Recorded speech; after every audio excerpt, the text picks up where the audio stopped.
So hello guys, what is up? Welcome back to another vlog by Cobs TV or Cobs Managmanag di akong new channel name. So today we're gonna review or mag-react ta sa isa ka request na gi-send ni Pyok Sakua. Tingnan ko daw tong video na to, which is PC build by The Verge.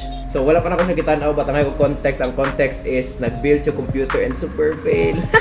So let's try to, break things apart dere sa iyang gibuhat. So without further ado guys, let's get to it. So a few years ago, TC, or Managing Editor, built a gaming desktop, but it's kind of out of date and it's definitely not going to hold up for Battlefield 5. A thermal paste applicator, an Allen wrench, some tweezers to tighten up the wires, a Swiss Army knife which hopefully has a Phillips head screwdriver in it, and last but not least, an Pwede ma-delay na Swiss art. Dapat gid screwdriver gid yung gamiton. Ano mo gamit mo kag kuan Swiss Army knife. Pero it's okay na kuan basta kay screwdriver. So which is to protect you and the parts. These are the parts you're gonna need. And na siya anti-static band, the brag bowler. Kung asa niya i-connect, asa siya mga anti-static. So ano yung pagka dili mas static ani ko wala siya tauran. Crack the board. I chose ASUS's Z370 motherboard for two main reasons. One, it has built-in Wi-Fi and Bluetooth, and also it has support for NVMe SSDs, Ano gi-add mo motherboard dayon? meaning you can get really fast SSDs that are really easy to install. Pay close attention to the brace that goes at the back of the computer. You always have to make sure that you really hammer it in because there's no screw. It really just has to go outside of the case and clasp onto the frame.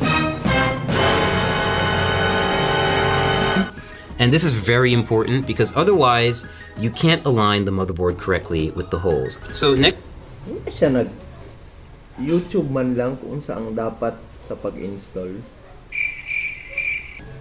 Ano kasabot? Ngano gisulod niya dayon ang motherboard? we're going to install the RAM on the motherboard. I chose Corsair's side anymore.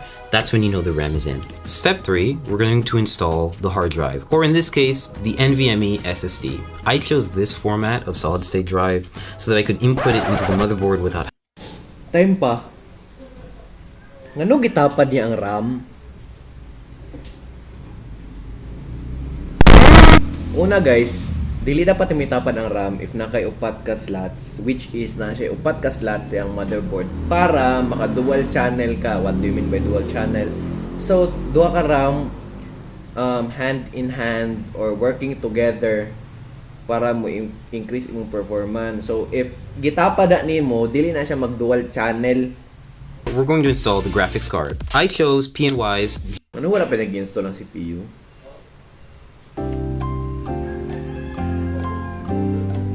You need to match those cables with the correct description.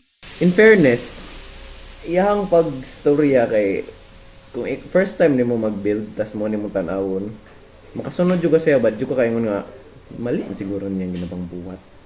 Kay iyang pagstorya is so professional kayo. But ano wala nimo gi-install ang CPU? On the power supply. Next step is, so to do this, we're just going to remove the plastic covering that they put on the motherboard. We're just going to take this little plastic part out. We'll just toss that out of here.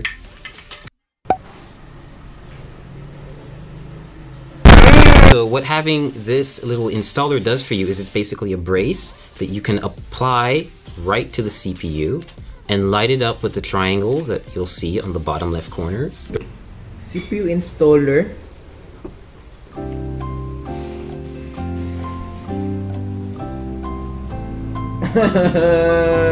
Ano yung guna guys? CPU, motherboard, Intel.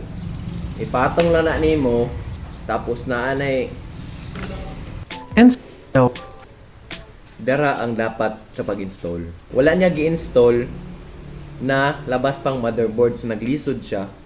Ug dili naman kakailangan mag CPU installer kadi man siya kailangan moagi pa ka mag-solve kag math unsa ba imo ra maibutang ha. or a safe surface, simply take your processor, lift the lever here by pulling it out from under the latch, pulling the cover back, Making sure you align the arrow with the motherboard. While most have it, this one does not.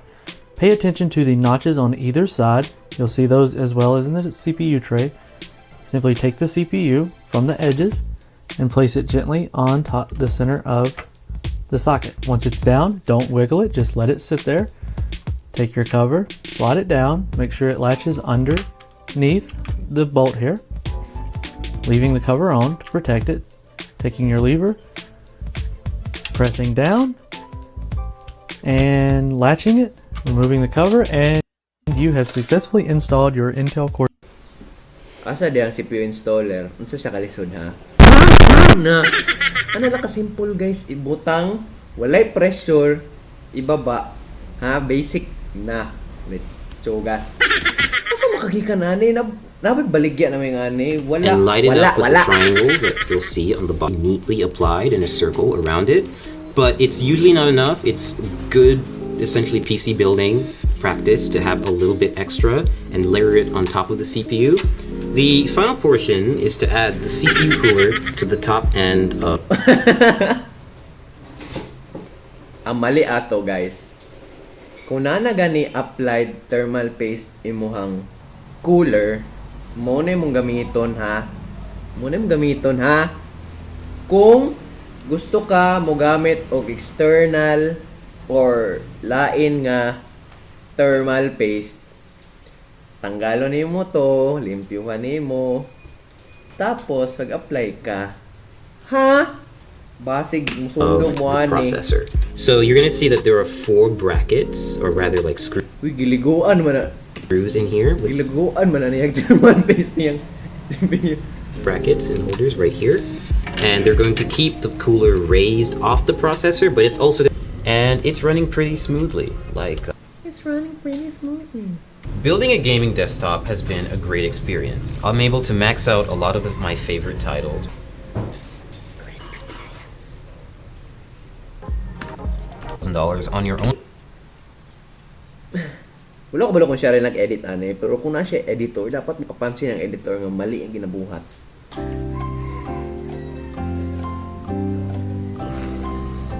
Imagine na ragod kung nag-install siya ato, ha? Install siya CPU ato, tas ang motherboard na dito, wala ka kabalo kung pwede nimo masikhan, maigo nimo imong graphics card tas mabali or imong RAM. Let us check the comments. Anti-static bracelet puts rubber band on arm. Bitaw. ang itsura sa anti-static kuan. So ang anti-static wrist strap, kailangan na siya attach imong kamot. Tapos imo na siyang ibutang sa imong case. Kay para dili mag-build up ang static sa imong lawas, kay kung mag-build up imong static sa imong lawas, tapos mugunit ka sa pisa, pwede ma-short ang imong part. So dili na to na gustong itabo. So tapos ang mali gani niya ato guys, kay na siya band gisuot, pero ang band niya gisuot mura rag kuan bowler.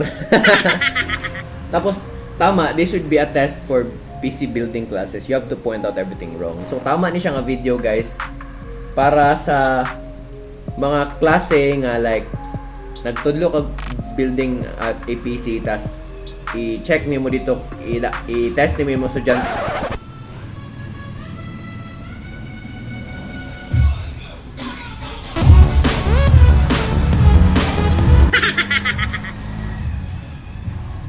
I-test nimo imong mga estudyante sa ilang naibalaan. So tama ni siya ka video. Mito tama.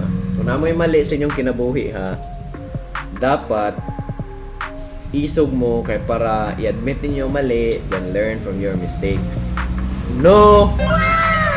And that is it for my vlog today guys. So if you have mga suggestion na I should react to aside sa ingani, you can like comment it down. And I would like to thank you guys for watching my video, and don't forget to like, share, and subscribe to my channel. I hope to see you guys on my next video. So bye! Shining.